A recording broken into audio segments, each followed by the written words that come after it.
Zordon Mikenificent. And I am Trevor Thomson. And we are here with Retro Revelations, which is the Fictosphere's new podcast. In each episode, we'll have two or more people talking about some old TV show or movie or video game where like one person is deeply invested in it and the other person is just coming to it new.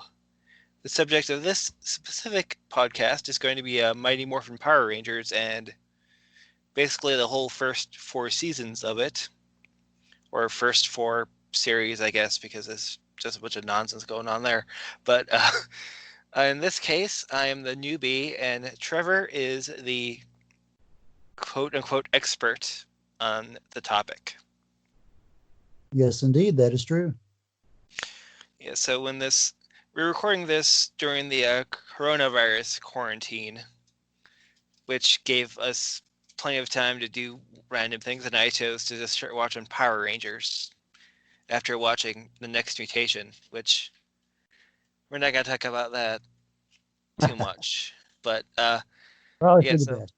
Yeah, I just started watching Power Rangers. Which is much better. Oh yeah, so much better. Like right now, I've gone through the Zordon era, where it's, I think, was it basically 3 seasons of Mighty Morphin Power Rangers, Power Rangers Zeo, Power Rangers Turbo, and then Power Rangers in Space. That is correct. And like I don't know, you want to say 3 words about your experiences with Power Rangers while I'm getting my thoughts together on this? Oh yeah, sure. So the show debuted in the fall of '93, and I would have been 2 years old then. So I probably didn't start watching it until probably the next year, the fall of '94, and that would have been the start of season 2. But before that, I vividly remember catching part 5 of the Green with Evil arc, which introduced Tommy, the Green Ranger. And that was actually the perfect place for a 3-year-old to be introduced to the show, because that's when the Rangers have their final battle with Tommy. And at that point, they didn't have their Zords, and their powers were almost completely stripped from them. And in this final part, they got them back. Their Zords came back. And eventually, Tommy joined them at the end. Oh, and probably the most important part of that was the fact that it introduced the Dragon Zord. And at that time, I think I was aware of Godzilla, but at the very least, I was into dinosaurs. So this was still right up my alley. And were you going to say something, Mike? Okay, I was just going to, you just continue. I'll say what I was going to say when you're done. Okay. So, yeah, that was my introduction. And so in the fall of '94, that's whenever season 2 debuted, and that was what introduced Lord Zed and the Thunder Zords.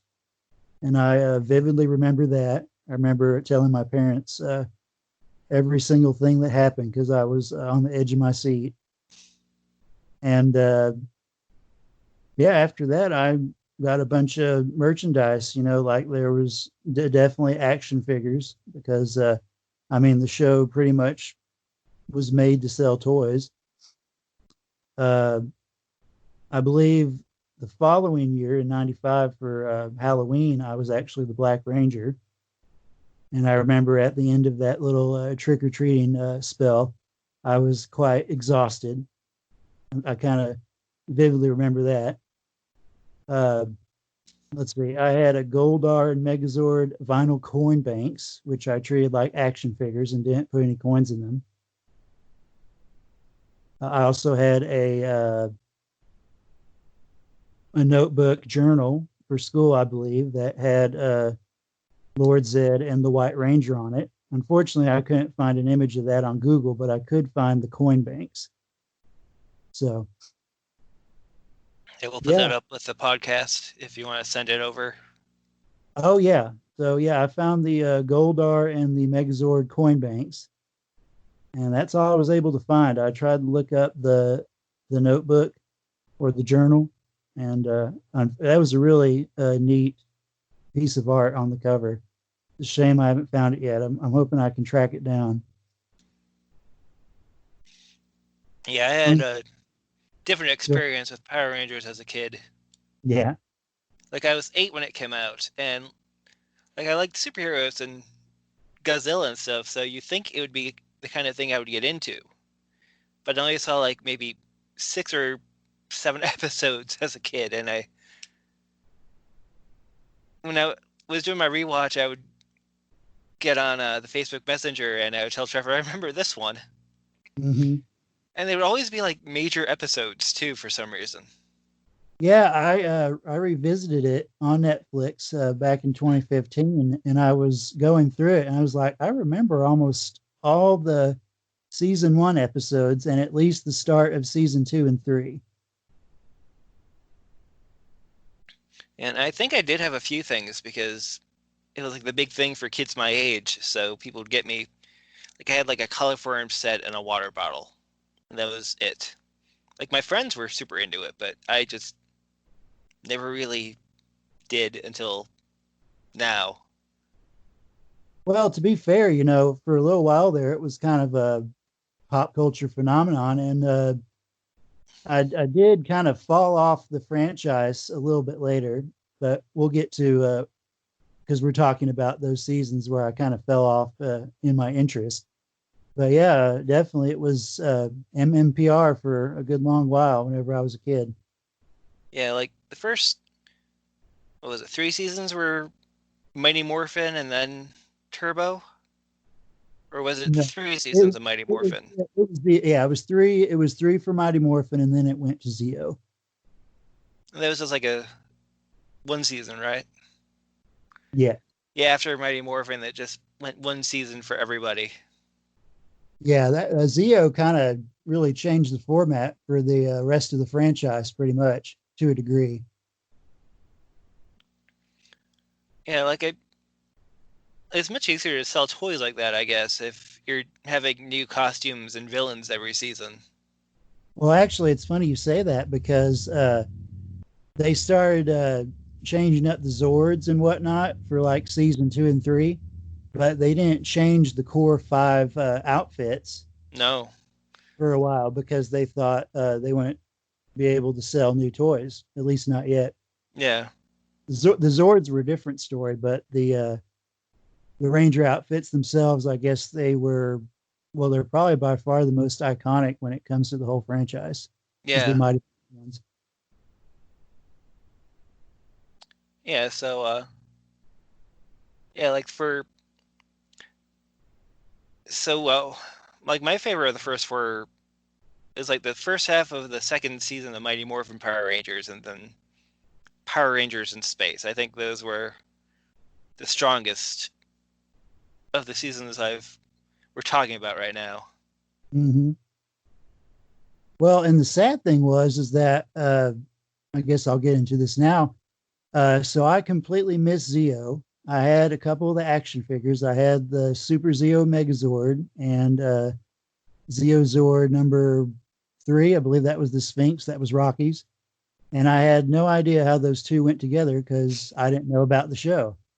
And then I remember the Turbo movie coming out, and I started watching. I was like, okay, I recognize a few of these people, but I have no idea who Catherine is. I have no idea who Tanya is. And and of course, the theme then was changing over to cars. And you know, I never really was much of a car guy. No, like those Zords were not great because they were just like they could do things, but basically they were just cars. Like in Yeah, the and I movie, mean, they even have to put the cars in a pirate ship to go find the villain.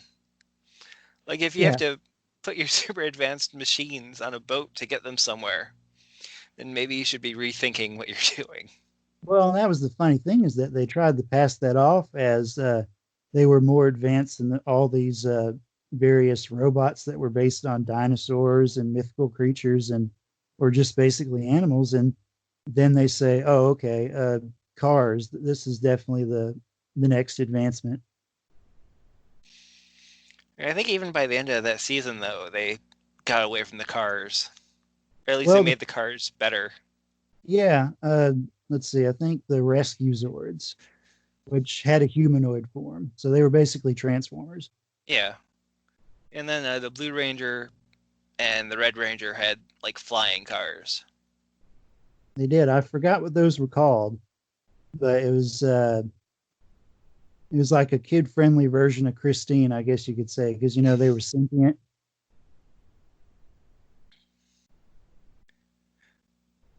Okay. Let's see. Like we talked a lot about this on Facebook, but like a lot of it was just like as we were watching it, I was discussing a reboot I would do, which I'm not going to talk too much about here because I don't want to share any ideas for free. But People on the internet suck and they'll take your ideas. yeah, and they won't credit me. Exactly. So I don't blame you, but I will say that what you came up with was very impressive, in my opinion. Thank you. I would definitely watch that if it ended up being a series or a movie. Yeah. Okay. So, which was your favorite of the seasons or the series? I guess. Okay, for this era, Zordon era, of course, it's Mighty Morphin, but of course, whenever I revisited it, I started realizing there was a lot of stuff that wasn't all that great. Uh, I would probably say my favorite for Mighty Morphin would be the second half of season one, which, but okay, let me explain why. Uh, so basically, whenever they were adapting the show from its counterpart in Japan called Jew Ranger, they eventually ran out of footage to adapt. So Saban, who was the creator of the show, uh, called up the company in Japan, Toei, and asked them to film about 20 episodes worth of extra footage involving monsters, the Rangers, and Zords. And so that was started. They started using that after the Doomsday two-parter about something fishy, the episode where we find out that Billy is afraid of fish. and and pretty much from that point on and all the way through halfway through season two, all those monsters were ones that they had shot specifically for Power Rangers. Which is neat. That's a neat thing they did. Oh, yeah, if anyone doesn't know, like most of the Power Ranger footage and the monsters were taken from the Japanese series, a series of like there's a whole series of Japanese Sentai series, Yeah, which Super they've just Sentai kind of is cannibalized for this. yeah, Super Sentai, which I believe means Super Teen in Japan. And it's a franchise that has been going on a whole lot longer than Power Rangers over here. Yeah. They started doing theirs in the mid 70s. And I think wasn't like the Spider-Man Japanese series a precursor to that? It was the inspiration that inspired the Sentai shows to start using giant robots Yeah. because on the Japanese Spider-Man show, Spidey or that Yeah, version of Spidey had a giant, Leopardon. yeah, Leopardon, Oh, Leopardon. which is awesome. Yeah, I heard they're gonna put him in the next Spider-Verse movie, which would be Yes, fun. I hope they do, and also I believe they're going to have 2099 in there too. Yeah, well, he was at the end of the first one. Mm-hmm. At least as a tease. Yeah. Okay, so continue with your Okay, thoughts. so I was you were asking me about my favorites. Yeah. Uh, well, and because that first half of season two was still using that monster footage, I mean, they started using different Zord or Mecha footage from another show called Die Ranger, which were the Thunder Zords. Uh, but yeah, that first half of season two and the last half of season one, I think that is when the show was really firing on all cylinders, so to speak. And then I enjoy season 3 a lot too. It's a bit shorter than season 1 and 2, but I still think it was an improvement over the second half of season 2. Yeah, well, I did like the Rita Zed dynamic. Yeah, and see, even though that was still in that period of the show where they were kind of faltering, I feel that's an important development for season 3 is whenever Yeah. Rita came back. And so after Mighty Morphin, I actually didn't catch up on those until I started rewatching it on Netflix because, Turbo kind of chased me off. I remember watching a little bit of In Space, and by that point, so much had happened that I didn't know about that I just didn't know what was going on. Yeah. But I would say of those post Mighty Morphin seasons, I do like Zeo a whole lot because it's really just season 4 of Mighty Morphin. I And do I like the think villains for Zeo though. no, the Machine Empire, they were a bit goofy in my opinion. Yeah, the first four series of Power Rangers, I like them the least. Yeah. Although you did mention how their foot soldiers and all their like their fighter jets and everything, or actually the establishing shot of the Empire you said was nightmarish. Oh yeah, it was super creepy because like the footage is like they did some with the frame rate to make things just move in an unnatural way, which Very jarring. yeah, And then you actually see what they look like and you're like, oh well, that's disappointing. yeah. Although it probably wasn't so much the way they looked, it was just how they dubbed them, I guess. I mean, what's your thoughts on that? Yeah, like how they looked, like they weren't very menacing, but like neither were Rita and her like before Zed came. Like Zed was when they Zed was, introduced Zed, that was they did a and that really good job with that, making sure that you knew from the start that he was there for bad news. well, and that was part of why I feel, season 2, at least the start of it, was the show really at its peak, is because they were doing stuff like that. Yeah, yeah, And of like course, go ahead. just like going back and watching the entirety of Mighty Morphin Power Rangers, I'm surprised at how well it holds up. I mean, it's not like the greatest television show that's ever been, but it's really good for what it was. Oh yeah, and I'm still very fond of it, obviously. Yeah, yeah. I mean, like I watched it happily. I'm still watching the seasons after. Well, see, and that's the thing is that a lot of people kind of fell off after Mighty Morphin, but whenever I came back to revisit it, I was kind of like, there's other stuff here that is basically the same concept, but they change it up every season, Yeah, which I find interesting. yeah, yeah. Like later we'll talk about post Zordon, but and that's going to be an interesting conversation because I mean, pretty much after the Zordon era, each one is its own thing. There's like okay during the Zordon era, you had changes in Rangers, but you always had at least one person that was on the team before until I guess Power Rangers in space and the last half of Turbo because they're just like, all right, you're all too old now, go away. Yeah, pretty much. Well, and the actors also wanted to do other things. Which I mean, that's fairly understandable after doing that show for like in Tommy's case, he was there from almost the beginning. Well, and that's, I've called Tommy the Optimus Prime of the Power Rangers franchise, and it's because, I mean, he was a big deal when he showed up, and then he hung around for a good long while. And even after that, he would pop up here and there. And like each Power Ranger series after that, there's always like a Green Ranger equivalent showing up. Yeah, they called him the Sixth Ranger. Yeah, Usually it's a core team of 5. yeah. It's Well, I always fun do. to see how they incorporate that Sixth Ranger. Yes, and I have an interesting little behind the scenes tidbit about how Tommy became the White Ranger. Oh, yeah, go ahead. So there's a sister series to Mighty Morphin. It's called VR Troopers, which Mike, you probably saw Randy and me mention that whenever we were talking in the chat. Yeah, I did see a few episodes of that too, because like I was like, I could get into Power Rangers. Maybe I'll get into this other thing, and I did not. Oh, you didn't like it at all? But I didn't like it then. Like I might like it more now, but at the Yeah. time I wasn't that much of a fan because I mean, like Power Rangers had like the dinosaurs and stuff. Oh yeah. And And see, VR Troopers was just like, oh yeah, here's they have vehicles, but they're not themed after anything.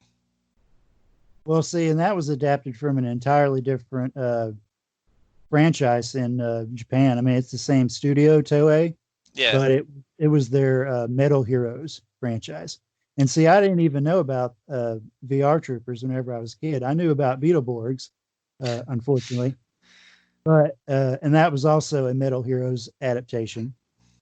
But so VR Troopers is the sister series, and originally that was going to be a series led by Jason David Frank, who is the actor who played Tommy.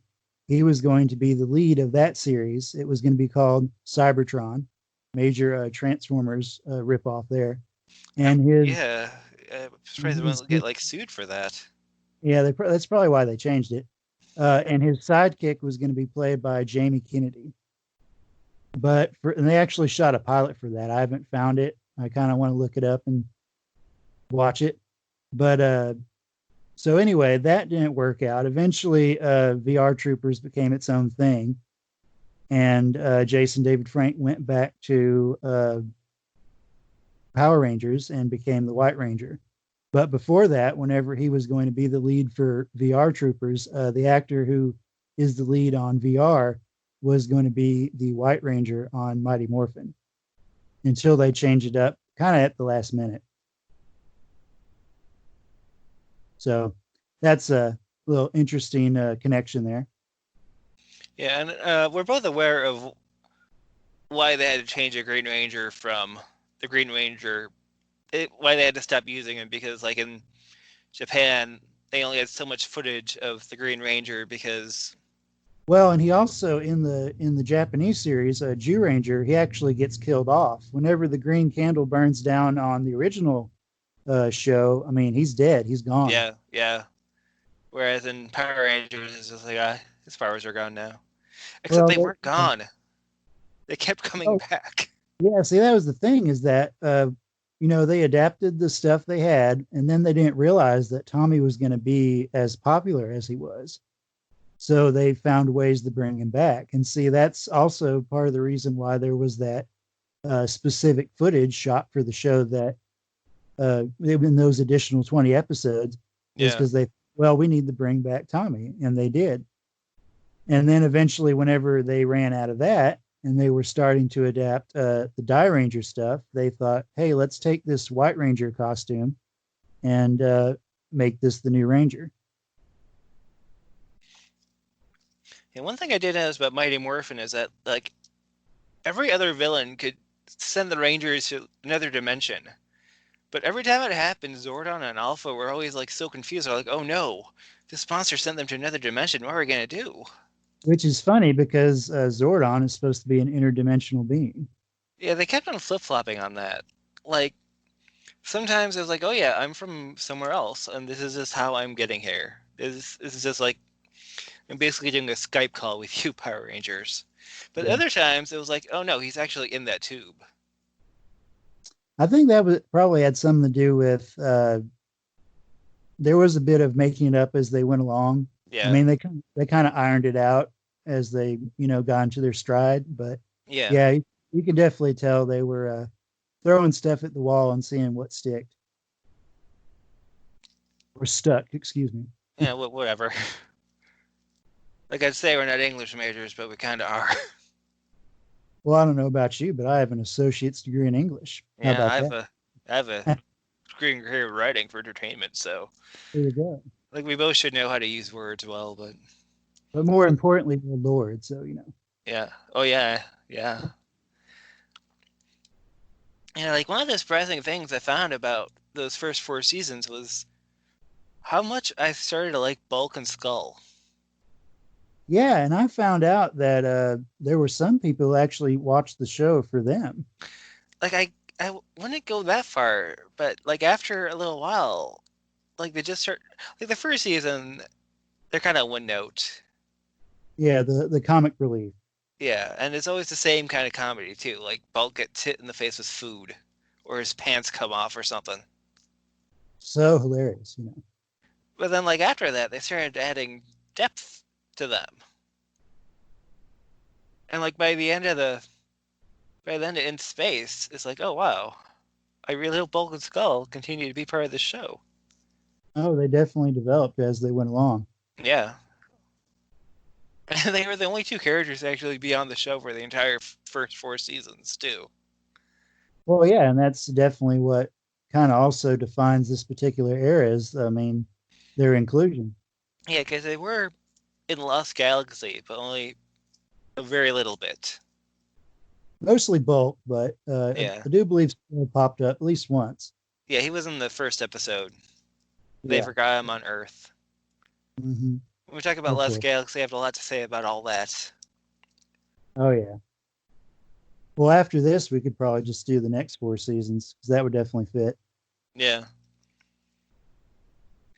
Yeah. So, so who was your favorite Ranger from Mighty Morphin of those original six? Trini. Yeah, you know, I actually kind of had a soft spot for all of them, and you know, I kind of bought into the whole Tommy hype. Yeah. But you know, as far as personalities, Trini probably seemed the most genuine. Yeah, like I liked all of them. I liked Zach and Tommy and Jason and Kimberly and Well, Billy. you did point out that Billy, and I kind of agree that he was a bit of a nerd cliche. Especially in that first season, because every time he said anything, it would be like 18 syllables too long, and then everyone would just like look at Trini and she'd be like, "Oh yeah, he says we have to microwave the monster to beat him." Whereas A like bunch Billy would be like, "Oh yeah, we have to accelerate his molecules to a point where they begin to expand rapidly and overheat." a bunch of techno babble. Yeah, and they slowed that down a lot by the end.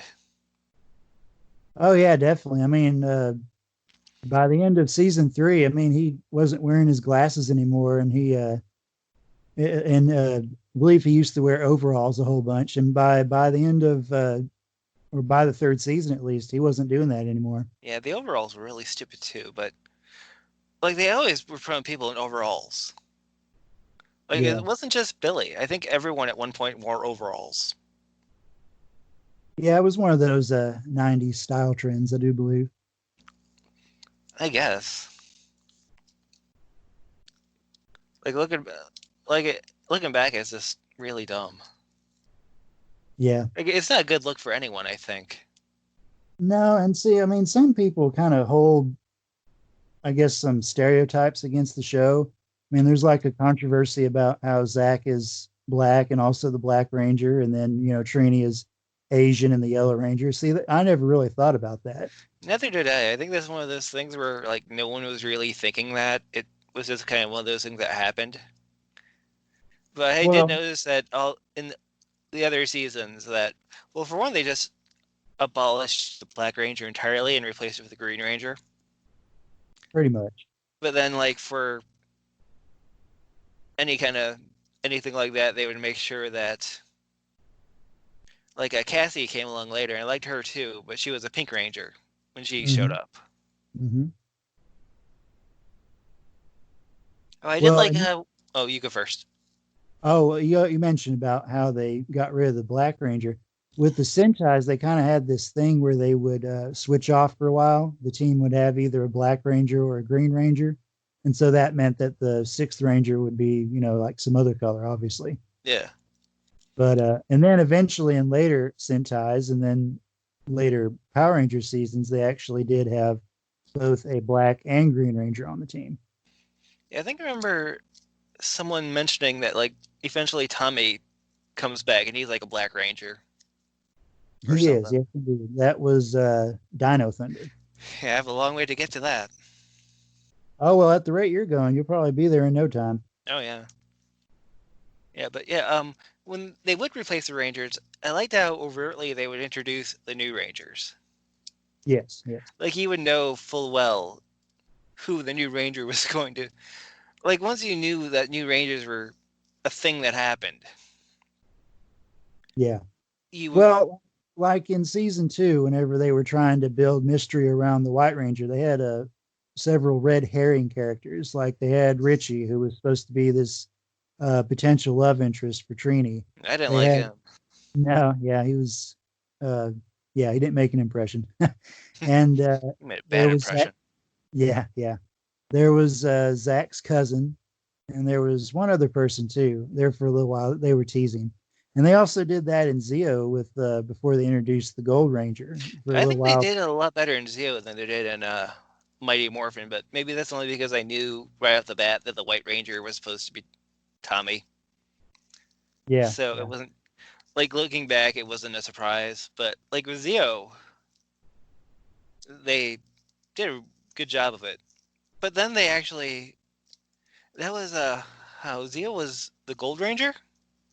yes, that is correct.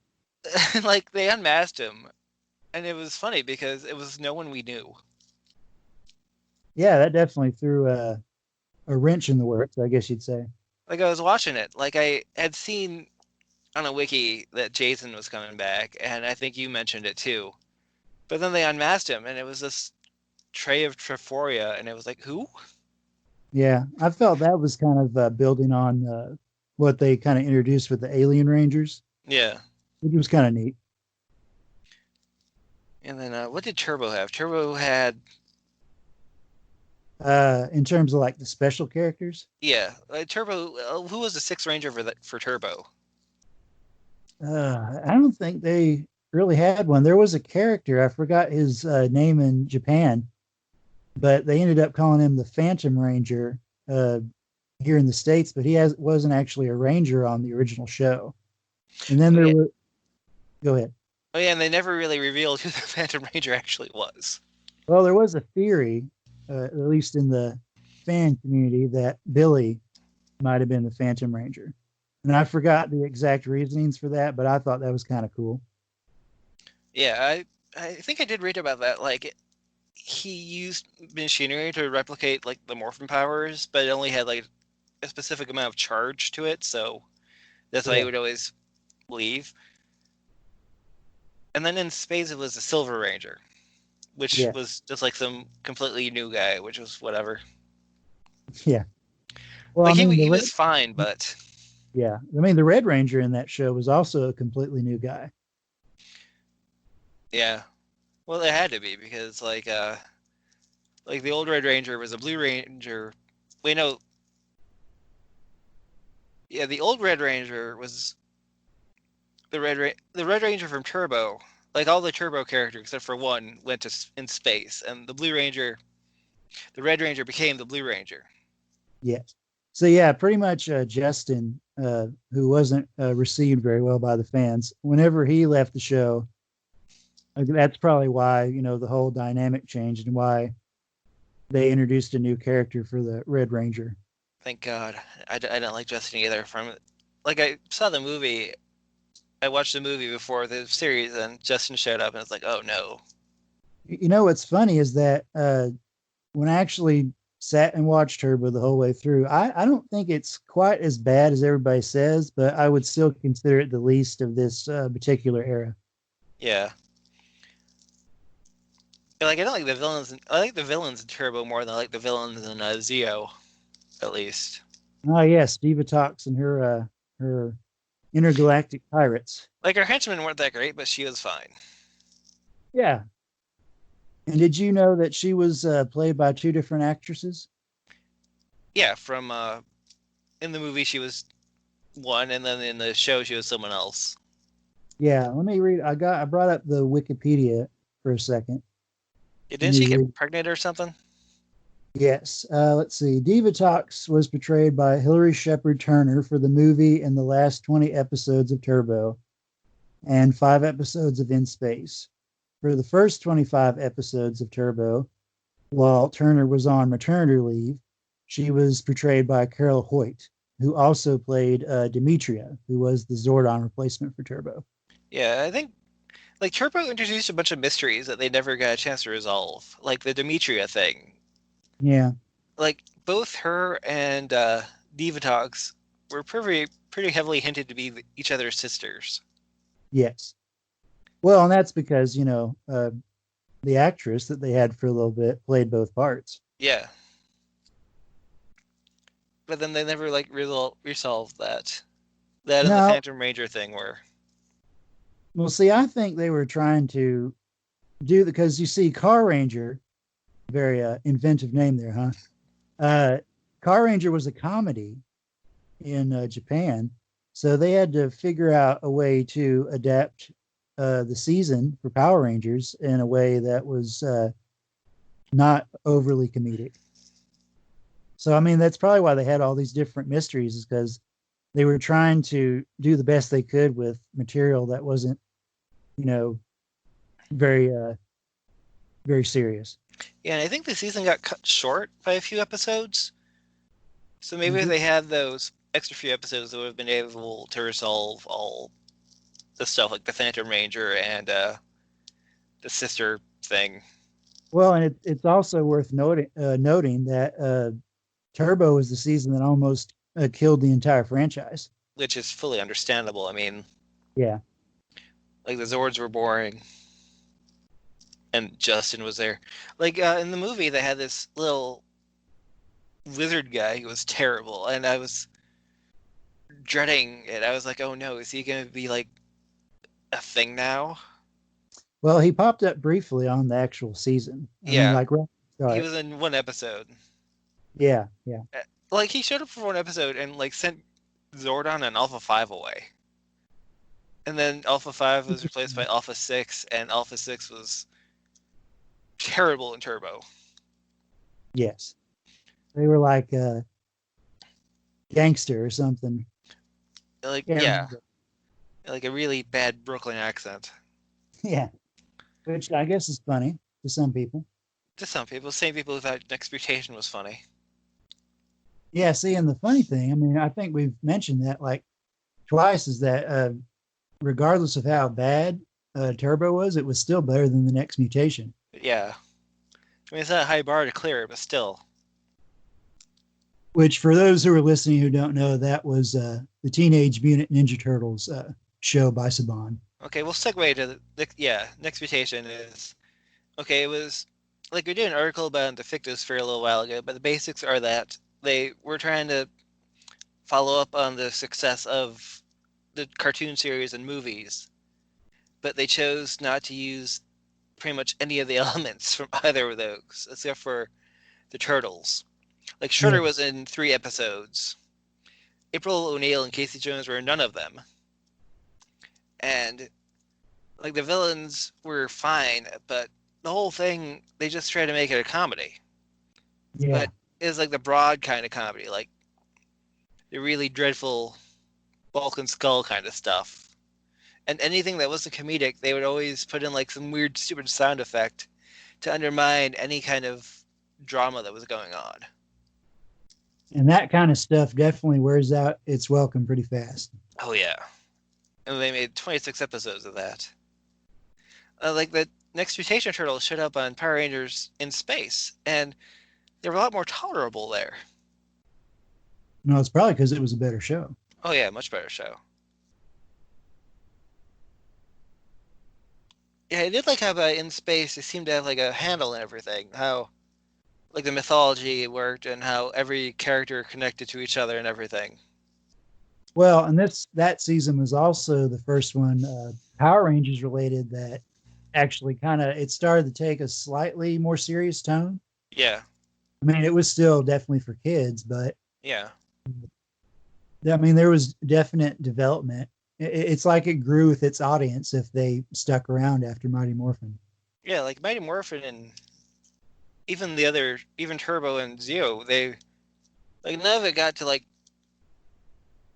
none of it was, I guess, childish. It wasn't like super mature, but Like there were a lot of depths they didn't sink to. There was an innocence about it, but it wasn't talking down to its audience. Yeah, one thing I will say is that the characters in the first few seasons were not as three-dimensional as they were in space. Yeah, and that's true. I mean, they were likable person. Well, in some cases, they were likable personalities. They were Yeah, also stereotypical to an extent, but yeah, yeah, definitely. By the time we got to In Space, I mean, there was something about each one of the Rangers that made them unique. yeah. They seemed a lot more human than they previously did. Like they just seemed more like actual people. Yeah. Okay, so Well, and as far as development goes, I remember you telling me that you thought, in season two, whenever Jason, Trini, and Zach were replaced, which translated behind the scenes, they basically weren't being paid satisfactorily, so they decided the vamoose.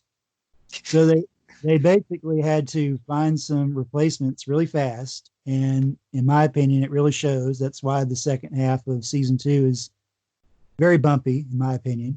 And you told me that you felt that Rocky, who was the new Red Ranger, and Adam, who was the replacement for Black, you felt that they really didn't have much character up until Zeo, whenever they became blue and green. yeah, yeah, they got a lot better once they weren't basically filling another person's shoes. Like they still weren't as great as like Jason or Zach or Trini, but Well, the funny thing was that I thought Aisha, who replaced Trini, she probably had the most personality. Well, I guess it was, you know, black girl sass, so to speak. But yeah, she definitely always stood out a little bit more than Rocky and Adam, at least for a while. I think by season three, they started to get better. But that's just yeah, me. The funny thing was is that I didn't ever see their intro whenever I was a kid. So whenever I saw the Mighty Morphin movie, I can't remember what my reaction was because I realized that it wasn't Jason, Trini, and Zach. But I wasn't bugged by it either. I don't know. It was weird. I just got it. That was the first time I saw them was in the Mighty Morphin movie. which was a weird movie. We'll talk about the movie in a little bit. Yes. Yeah, I did like how Adam came back in space. Yes, that was cool. Johnny Young Bosch, who's the actor who played Adam, I mean, he's real close buds with Jason David Frank.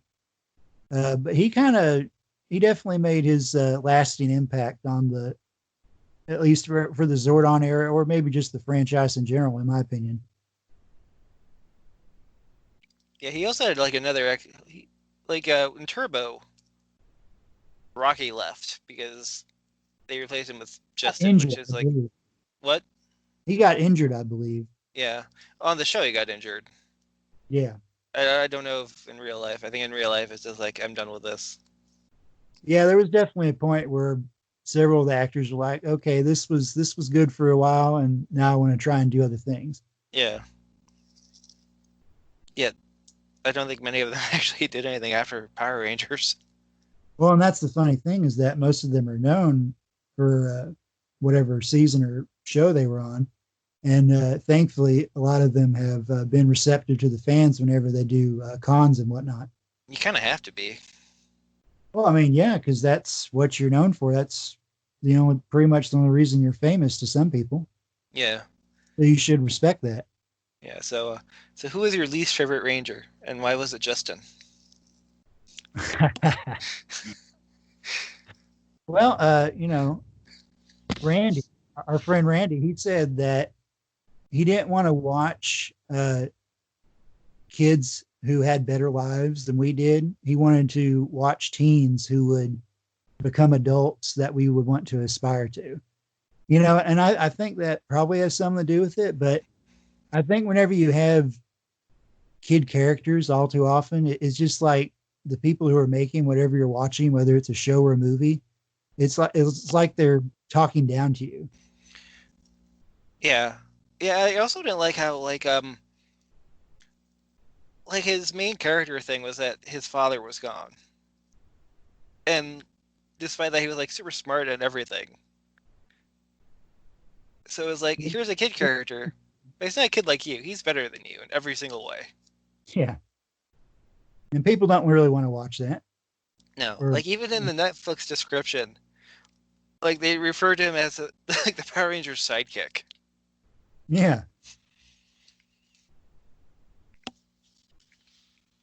he's an unlikable Robin to the Power Rangers Batman.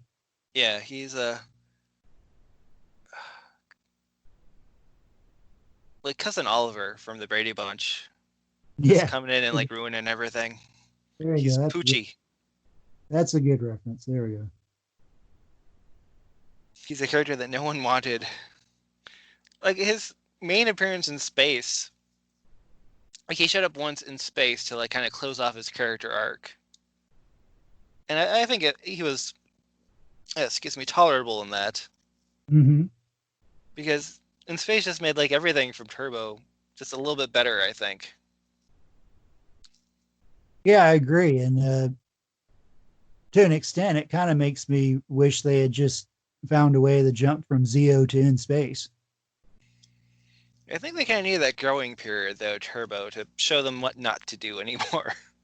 Oh yeah, yeah. In hindsight, you definitely realize that's probably why stuff like that happens because you need to know, like you said, what they don't need to do. Yeah, I did like how the four seasons tied everything together. Like you got the sense that yeah, this is the end of an era, the Zordon era. Well, yeah, because spoiler alert for anybody who hasn't seen it, at the end of In Space, Andros, the Red Ranger for that season, he has to crack the tube that Zordon's in. I forgot the reason why. Do you remember why? Because it turned because it was the only way to turn all the villains good to turn the tide of battle. That's right. After he smashed it, Zordon basically became a wave of good energy, and it went throughout the universe, or the galaxy, what have you, Yeah, and it changed all the villains back to, or it purified them, I guess you'd say. yeah, like Divatox, Astronomer, Rita, and Zed all got turned into humans, and then like all the like I felt bad for like Goldar and Finster and stuff because like I like them and now they're just dust. Yeah, which is a shame. It probably would have been neat to have seen whatever actors did the voices for him. Yeah, well, I would like to see them in later seasons too. Like maybe like in Lost Galaxy, they had like a bunch of scenes of random monsters. Like they had Piranhatrons show up Yeah, in I one of the I, episodes. I, I did like that how they throughout the seasons, at least for this era that I remember, they would take like a monster suit or the foot soldiers, and they would pop up in an unrelated season. Yeah, especially with in space because like you had the main astronomer and whatever her goons were called. But then like you had Divatox doing her thing elsewhere with the Pranatrons, and then Reed and Zed popped up occasionally. Oh yeah, that reminds me. You mentioned astronomers, foot soldiers. They were called quantrons, Okay. and they, to me anyway, they kind of resembled Zed. So I kind of wished that idea had occurred to them earlier, and they had been the foot soldiers that he brought with them at the start of Mighty Morphin season 2. Yeah, they like the revamp idea I had has the benefit of having hindsight. But Yeah, here definitely. they're just like pulling everything together. And see, that's what's I guess bittersweet about it, is that you watch the show and there's still lots about it that I think was fine, Oh but yeah. then you think, well, I wish this had happened earlier right here, or they probably should have done this instead. Stuff like that. Yeah. Oh, and I wanted to mention, whenever you said that Trini was your favorite Mighty Morphin Ranger, uh, in our chat, and this is what prompted Randy. This is what prompted Randy to get us to do it. I mentioned that the actor who played Master Lee, who is trying to teach Trini a specific move of karate in one of the episodes. Yeah, the He, Mantis style, I think. yeah, Mantis style. He was also on VR Troopers as Tao Chong, and he had a dojo called Tao's Dojo. And I suggested that it would have been cool for like a shared universe type deal if he had actually been, the same character in both shows. That And would have I, been neat. yeah, and I thought that he was related to Trini, but that was actually a different character from earlier in Mighty Morphin. Yeah, he was like a scientist slash martial artist. Yes. But anyway, the actor who played Tao Chong and Master Lee in Mighty Morphin, he was Richard Rabago. I just thought Okay. I mentioned. I just thought I'd mention that for Randy's benefit. Yeah. Do you have like a favorite villain from the series? From the Let's first see. four series, I guess. Definitely for the Mighty Morphin stuff, it was Zed. Uh, Zeo, it's kind of hard because the Machine Empire they were okay, but The only one I liked was the one with the Scottish accent, and that's only because he had a Scottish accent. yeah, that's probably why he was memorable. Let's It's like see. the only reason he was memorable. Yeah, pretty much that and his little buddy. Yeah. I wish I could remember their names, and if my computer was fast enough, I would look them up right now. But so Like I let's don't think see. it's even worth looking up, honestly. No, I not will anyway. well. I mean, and if there's anybody listening who's familiar with the show, they probably know. And if they don't, I don't think our I don't think our stellar recommendation is going to make them seek out the Machine Empire. And even if y'all know, tell us in the comments because I'm sure this is going up on YouTube. Yep. It's going to go up on Okay. YouTube and wherever else we put this. Yeah, exactly. Give us some feedback. Please. All right. Yeah, please. So let's see. Zed for Mighty Morphin. Uh, Diva Talk. She was fun to watch, and she was eye candy too. Yeah, especially in the movie. Oh my god. Yeah. In fact, I think yeah, they mentioned that they kind of there was some cleavage going on there, and they kind of dialed that back whenever they actually did the season. Yeah, they did that. They dialed down a lot. Well, and that was funny is that sometimes they would get away with like with Zed being introduced. He was for some people, I imagine, pretty scary. He is scary. He's like a skinless guy. He's very HR Giger. Yeah, Clank and Orbis. There we go. There we go. Thank you for that.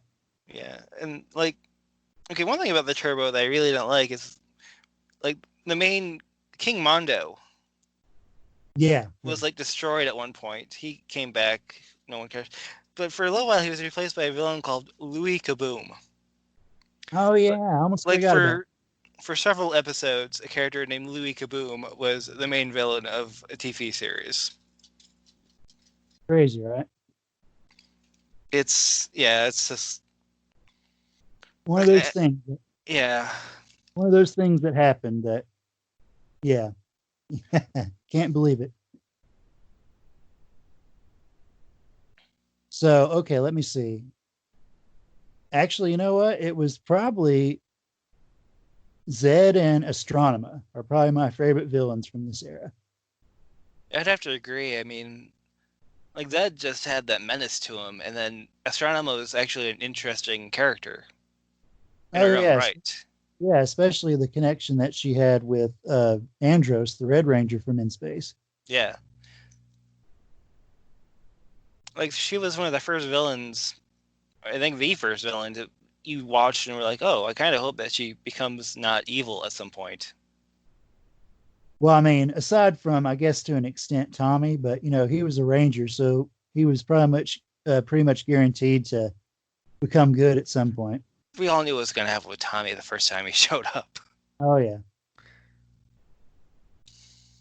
But yes, definitely Astronomer, because like you said, you wanted her to eventually see the error of her ways. And once we found out that her and Andros were actually brother and sister, that definitely gave us reason to want to see her make it out on the other end, so to speak.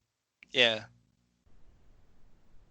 And then, like, she turned good, and then they captured her and turned her evil again. Which is bizarre. Yeah. I'd Well, have to, they put I'd have to, implants in her. yeah, I'd have to watch it again to see if that. Oh, wait a minute. Didn't that have something to do with Ecliptor? You know, her second in command, which she was pretty cool. Yeah, well, what happened was that Astronomer, like, defected, and Yeah, then yeah. she was helping the Rangers trying to get Zordon back. But when she was, like, in the enemy camp, they captured her, and they, like, implanted both Ecliptor and Astronomer with these things that kind of controlled them. Well, yeah, they're mind control devices, but they made sure that they didn't do anything against uh, Dark Spectre, who was like Yeah. the ultimate villain of the first four series, I guess. And he was just the monster from the Turbo movie, Malagor, I believe. Yeah, they even like Diva talked even lampshades that because like when she first meets him, it's like, hey, you look like my ex fiance. Wink, wink. Oh, yeah, that's right. I forgot. For In Space, there was another guy, Darkonda. He was running around scheming and doing. He probably had something to do with the mind control thing. Yeah, yeah, he did. Yeah, I liked how in space they started to introduce villains who were also like they were like Starscream or Destro. Yeah, Yeah, they were exactly. just trying to undermine the main villain. Which is different from how they started out, where everybody was pretty much a subordinate. Yeah. I did like how they never gave Squad and Babu anything to do, really. Well, yeah, definitely by the second season, they pretty much were pointless. Like they were always pointless. I think like maybe there was like one episode where they had to do anything other than just stand there. Yeah. Well, and also at least in my opinion, they had different costumes for some of the American shot scenes. Goldar definitely got an upgrade. They gave him wings and everything, and his face had better uh, mechanics and whatnot. Yeah. But Squad and Babu, they definitely didn't make a good transition over for those American shot scenes, which they had to shoot those scenes because Zed was a original character. What do you think of Rito, who is Rito's brother? So I liked his look, kind of the skeleton commando, but I don't know, he verged on being pretty annoying most of the time. Yeah, I did like his subplot in Zeo though, Yes, yes. where he and I mean, Goldar lost their memories and became like Bulk and Skull's roommates for a little yeah, that, while. that was pretty fun. Yeah, I like that. Okay, do you have anything else to say about the actual series now? Uh no, not right away. I mean, something might occur to me, but Yeah, we could probably get to the movie. yeah, the movie, which like before I started this mad endeavor of watching every single Power Rangers episode, like, I'm trying to watch all the seasons of them, like from Well, I Mighty hope Morphin you to do. whatever's going on now. Yeah, I hope you do too, because I think it's worth it. It's like it's like a 30-year thing. Yeah, 30 years of Power Rangers, or over 20. 20. Yeah. But I thought like the movie took place in continuity with the actual series, and then I learned that this was not the case. Well, it's funny you mentioned that because we brought up the Turbo movie already, because the Turbo movie is basically the pilot for the season. Yeah, But the Mighty Morphin movie, on the other hand, it kind of basically teases you for what's going to be coming in Mighty Morphin season 3, but it tells its own story with those elements. and also like Angel Grove is a lot more urban than it is in the show. Yeah. I think there were a lot of things about the movie that definitely improved upon what we saw on the show. Wouldn't you agree? To Yeah, some, to some extent. like for instance, like the command center, which I was fine with the way it looked on the show, but in the movie, it definitely had a much more grand scale to it, and Zordon definitely looked better. Oh yeah, Now, Alpha, he looked a little weird. I don't know what they did with his headpiece, but they made him shiny.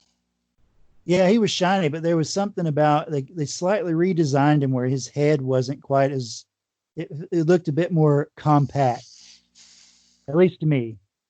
Maybe my eyes were playing tricks on me, but I do remember him looking a little weird. I don't remember exactly why. That's probably it. yeah. And But they I mean, caught go ahead. like they gave the Rangers a bunch of they upgraded their costumes a little bit, Yeah, I guess. they looked less spandex and more armor like, They I look guess you. they looked more American. Oh yeah. Well, see, it's actually kind of funny because I feel in a way the movie kind of achieved this thing that Saban wanted to do, where he took this Japanese concept and but then made it its own thing in America. I think the movie is probably the It's a purest ultimate. expression of that. Yeah, Yeah, but but at yeah, least like in all my the opinion. suits had powers and stuff too that they didn't have in the show. Oh yeah, that's right. Let's see, Rocky, Red Ranger, he had some kind of visor that gave him different vision. Aisha had flashlights that came on top of her helmet. It was the stupidest thing. Zabu, the White Ranger's little dagger, could shoot lasers from his eyes and float around by itself now. Oh well, he shot the lasers at least once on the show. Oh, okay. I don't remember him flying though.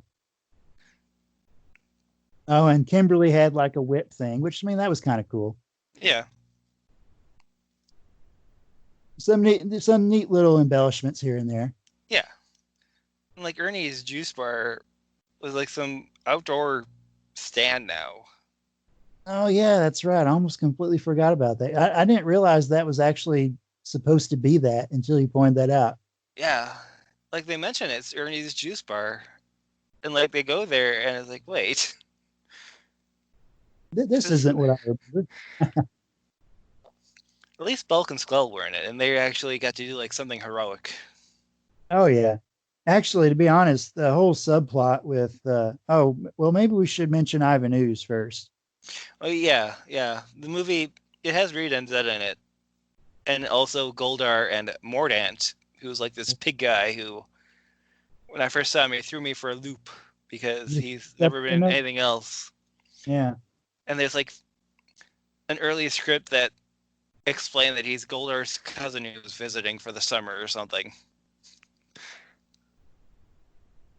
I guess that was a uh what's the word? Preparing us for Rito to an extent. Yeah. But anyway, so Ivan Ooze, probably one of the most memorable characters, villainous characters from my childhood, I'd say. He certainly made an impression because like even now he's when people talk about Power Rangers, he's one of the villains they mention. Yeah. Oh, and this is a neat story. So, have you ever seen the Pagemaster? I think I did. Yeah, with Macaulay Culkin. Yeah, I remember what it is. Just I don't. I think I watched it once. I don't remember if I actually did though. Yeah. So anyway, I had the bot tape for that, and before the movie, they had a sneak peek for the Mighty Morphin Power Rangers movie, which I thought was really cool. And also, I found out later, uh, seeing how the Mighty Morphin movie was released by Fox, they used music from Predator during this little featurette, which is bizarre when you think about it. Uh, but anyway, so Christopher Lloyd plays the librarian in The Pagemaster. And so whenever I was a little kid and I was watching that Mighty Morphin featurette, I believed that the actor who played Ivan Ooze was actually Christopher Lloyd. because there was something about the mannerisms from both that was similar to me. I can see that, yeah. And of course, I found out this was even more surprising. The actor who played Ivan Ooze was actually the same actor who played what's his name from the first Indiana from Raiders of the Lost Ark, the villain in that movie. That's the actor who plays Ivan Ooze. Oh, Paul Freeman. There we go. And he was Rene Belloc. There we go. Yeah. Which I mean, whenever I look at him, I'm like, okay, I can see it. But thinking about how he acted, I mean, they're completely two different characters for sure. Yeah. But anyway, yeah, I was a little disappointed to find out that Ivan Ooze wasn't Christopher Lloyd, but it is what it is. I was disappointed when like they incorporated most of the elements of the movie into the show. The Zords and Ivan Ooze's Tanga henchmen. Which were pretty cool. I think I would have preferred if Zed had brought those with him, but you know, again, it's one of those. It is what it is. Yeah.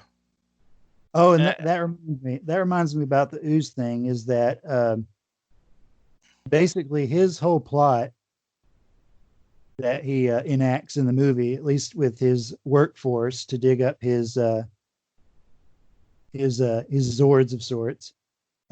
It's basically a repeat of an episode from the show, which was called Zed Waves, which involved mind control. And I yeah. thought they did it a little bit better in the Mighty Morphin movie. I feel But like anyway, he used mind control like at least 12 times on the show. oh yeah. Well, usually it was some kind of spell that affected an individual, but this one time on the show, the Z Waves one, which unfortunately was one of the episodes whenever it was very obvious that Jason, Zach, and Trini weren't there anymore because of the bad dubs and Oh doubles and yeah, whatnot. that's one thing. One of the things I really liked about Fire Rangers is that, like, when the Rangers were on their way out, whenever they would like have them in the costumes or like off screen in some way, it was always really obvious that it wasn't them. Like even in Billy's last episode, he was barely in it, and they showed him a view screen at the end, and it was obviously someone who wasn't Billy trying to be Billy. Oh yeah, for Zeo. Yeah. Yeah. Oh, and that reminds me, we brought up the mind control thing. It was really kind of bizarre that the last episode for season two was one where they decided, hey, let's make Billy evil again. I mean, he was briefly evil for the whenever Tommy came back as the Green Ranger in season one. He's the one who got the dagger and gave it to Goldar. But then they decided to do it again in season two, and I believe it was a clay sculpture of him Yeah, that that's some girl in his classmate of him. a little bit creepy. Oh yeah, like they had a lot of creepy stuff like that. Well, and that also reminds me, and it kind of takes on a new light whenever you realize what was going on behind the scenes. The actor David Yost, who played Billy, uh, around this time he was in the process of coming out of the closet, you'd say, and there was harassment going on behind the scenes from crew members and whatnot. Yeah, I did hear about that. And anyway, there was early on, I suspected that people knew about it and were trying to make sure it didn't become bad press or something. Because there's a lot of episodes early on, I believe in season one, where they're trying to hook Billy up with various different girls. Yeah, And I kind of felt like maybe it's just a perspective thing. Once you find out information, I kind of felt that that was them trying to smooth something over. I mean, but that's a typical thing with kids shows too. They'll always have like some kind of love interest popping up for someone. Like But even Ninja Turtles did it. yeah, yeah, Like not the Next Mutation, but the actual original show. that is true. That is true. it just seemed odd that they kept on trying to hook Billy up with somebody. Yeah. But then the primary romance, I guess, for the show was Tommy and Kimberly for a good while. Yeah, after that, like I don't think they've had like any kind of actual romances. I mean, uh Yeah. Lightspeed Rescue has this weird thing with one of the Rangers and a side character, which is honestly kind of like I think even at the time it was kind of weird because like he's just trying to date this woman and she obviously wants nothing to do with it, but he keeps trying. Yeah. I guess it's one of those things where they when they're trying to find material, they think, well, let's try like a romance subplot or something like that. Yeah. Like you get hints of it with most of the like a lot of the times you would get hints of it with one of the Rangers or two of the Rangers and like a side character or something, but Yeah. Well, like you other than mentioned Tommy and Kimberly hasn't been like really overt with anyone else. well, like you were mentioning how you didn't like Richie at all, and they were implying that there was an attraction with him and Trini Yeah.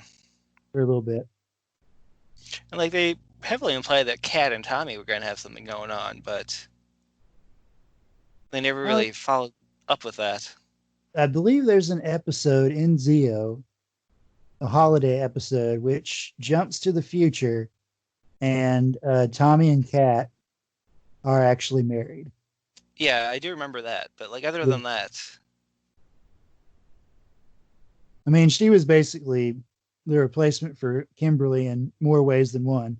yeah, like even when Kimberly was still on the show and Kat was like they never brought up how she used to change into a cat again.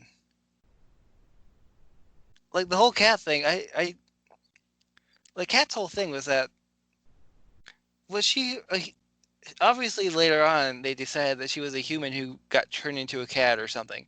But when she was Yeah. first introduced, I got the impression that she was like a cat that Rita turned into a human. Yeah, which was weird because it seems like they only did that because the character was named Catherine or Cat for short. Yeah. Like it Yeah. was a situation where I think they had the idea and then later on they're like, oh no, we like this actress and this character, or at least she's available to replace Kimberly. So maybe we should not make her a cat who Rita turned into a human, but rather a human who turned into a cat somehow. Yeah. And then, Again, it's one of those things where, you could tell they were trying different things and some of them just didn't work out. yeah, like I liked her as a character well enough. It was Oh, just yeah. confusing. Well, and I guess you could say, seeing how she carried over to Zeo, and she was initially a replacement, you could say that along with Rocky and Adam, she really came into her own in the Zeo show, and that's probably as far as Ranger identities is concerned. I mean, that's probably what they're most remembered for. Probably at least Catherine. Yeah, I remember seeing her. Like I saw an episode with her in it, and I didn't have an idea who she was. Yeah, that happened to me a lot, Yeah. but thankfully I caught up later on. Oh yeah. Okay, so We went into a major rabbit hole there. We let's get back to the movie. Sorry about that. that's okay. Yeah, I don't think there's much more to be said for the movie. I mean, like it's a decent enough movie, but the CGI is really bad. Oh well, yeah, pretty much anything from the '90s that wasn't done by Industrial Light and Magic, and even some examples of that aren't great anymore. I mean, CGI just doesn't age well in most I cases. I feel like they have an extended battle with the Zords, and Ivan Ooze, like his master plan is to make he has two robots who are destroying everything. Which I mean, whatever, Par for the fine. course. Like the Zord versus basically Zord battle, that could have been CGI. That was fine. But it was when Ivan Ooze took over the other robot. I think, I think what they should have done is have the Zords take on the two Zords, and then Ivan Ooze shows up, grows up, and like they change to the Megazord, which would have been a practical effect, fighting giant Ivan Ooze, who was just Paul Freeman in a Yeah. costume. Well, and I think I believe there's at least one shot that's like a practical Megazord going through a building. But I think the main reason they went with CGI is because it was uh, basically it was becoming trendy to use CGI in movies. So they thought, well, we want this movie to reflect the current trends. So that's probably why they jumped on that bandwagon. Yeah, I mean, it doesn't look great, but I kind of just let it go because I mean, it serves its purpose. it does. But I think whenever we were chatting about it, in Messenger, I described the Mighty Morphin movie was like it took on this epic fantasy film kind of feel, but it combined it with the Mighty Morphin aesthetic. Yeah. I did like the person who gave them the ninja powers in the movie a lot more than the show. Yeah, Ninjora was one of those things they carried over from the Sentai that, uh, I mean, I guess they had footage they could use for him because, on the show, he grew into his own Zord basically. But Yes. go ahead. I was gonna say it's telling that Ninjora was like one of the only side characters who didn't show up in like the last episode of In Space. Yeah. And the voice actor, he was doing some kind of, he was impersonating somebody. I'm not sure who, somebody famous who sounds really, really goofy. Like the Wikipedia describes it as being like a Dudley Do Right voice. Dudley Do Right. There we go. That's what I was trying to think of. But no, I definitely agree with you that Dulcia, I believe that was her name in the movie. She was, aside from the fact that she was eye candy, uh, I think that she was a better mentor character. Yeah. And Ninjora was just kind of annoying. Well, yeah, I mean that's pretty much what we could sum them up with. But And also, like every time he would keep on coming back on the show. Like every time he'd come back, though, he'd just get like beat up. yeah, Like he was supposed to be this like Deus Ex Machina, but didn't really fulfill that goal. yeah. Again, I feel it's just one of those things where, I mean, to an extent, Saban wanted to save as much money as possible, so that's why he used whatever he could from the Sentais. Yeah, But there were some cases like backpedaling again. What did you think of the rad bug in season one? Do you I remember that? I do remember that. I wish the Rangers remembered it more because there were so many episodes where like, oh no, we can't teleport to the command center. What are we going to do? Yeah, And I'm just like sitting there like, what about that car that Billy made? yeah. Well, and the Like funny thing Billy's was, still here. You can just yeah. go get the car. Well, I think we didn't see it a whole lot is because on the Sentai, it's only featured in a handful of episodes. And again, it was one of those things where Saban was like, "Hey, let's see what we can do with this," and it just didn't go anywhere. So Yeah. as far as the character goes, I think Ninjor kind of was like that too. Although, like you said, he just kept coming back, but he wasn't really effective. No, and then like he got just like completely taken out at one point. Like when Zeo happened. Yeah, yeah, Like Zeo happened, it was like, oh, Ninja's gone. since we know the ninja crystals anymore, Ninja doesn't care about us at all. It's a very selfish character, honestly. What a schmuck. Yeah. Okay, so do you have anything else to mention? Anything else to add? Well, I think we kind of mentioned it here and there. Is there like any favorite episodes that you have since you've watched this or started getting into it? Not really. I mean, there's none that I've really despised all that much. Wait, no, I did that one episode where Tommy and Kimberly go into a storybook. Oh yeah, I yeah. hated that episode.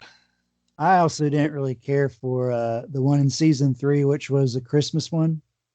I Yeah, just felt I just felt like that was a little too what's the term? A little too schmaltzy, if that's the right word. It's yeah, just a little bit too kiddie, I guess you'd say. yeah, yeah. But no, Like honestly, after watching so many episodes, things just kind of run um, together. well, see, that's kind of my thing too. Is that aside from Mighty Morphin, a lot of the seasons I've only watched once all the way through, but I would like to revisit them. Yeah, like at this point, I barely remember Zords that people have. I remember the characters. I remember like the Rangers themselves, and like the main villains who show up more than once. But other than Yeah. that, everything's just kind of like it's like a pleasant rain falling upon me. Yes, you enjoy it, but you don't remember every moment of it. Yeah, And I suppose I probably remember certain things more is because there for a while, I basically rediscovered the franchise and was learning everything I could about it. But I mean, there's when you consider that a lot of the seasons, I mean, they start out, I believe the first season was 60 episodes. And then season 2 was about 50, 52. And then 3 was around in the 30s. And then they went back up to about 50 to 40. So yeah. that's I think go the ahead. last few seasons have been like 45 episodes each. Yeah. And I mean, that's a lot of stuff to keep track of if you haven't watched it more than once. Yeah, So yeah, I understand not remembering everything. they always do flashback episodes too. Yeah. Yeah. Like in Lightspeed Rescue, I just watched a flashback episode, which is fine because it's like halfway through the season, it's like, oh yeah, this is what they've been doing.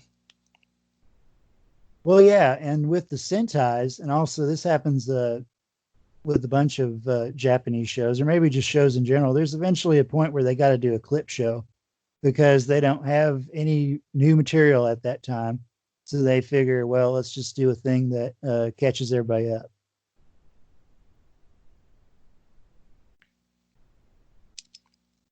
Yeah. Okay, I think anything else to add? Not that I can think of. I think that was a pretty hefty conversation. Yeah. And yeah, we'll be coming back at some point for the next 4 seasons, which are Lost Galaxy, Lightspeed Rescue, and whatever comes after those two. I don't know yet. Yeah, Time Force and Wild Force, which I actually got to finish those. Those, it's funny. Whenever I was going through the seasons, I did kind of jump around to an extent. So there were a few that the ones that I was less interested in, I didn't finish until recently, or still haven't. But I have like about 9 episodes for Time Force and Wild Force, so I could finish those really quick. Yeah, I'm trying to go through things in chronological order, just like to get the experience. Well, see, that's the smart thing to do. Okay, well, I think that's it for this episode of Retro Revelations. Again, I'm Lord Magnificent. And I'm Trevor Thompson. It was a lot of fun. Yeah, and come see more of our stuff at the Fictosphere, and we will be back again later with more podcast stuff. Thank you. Thank you.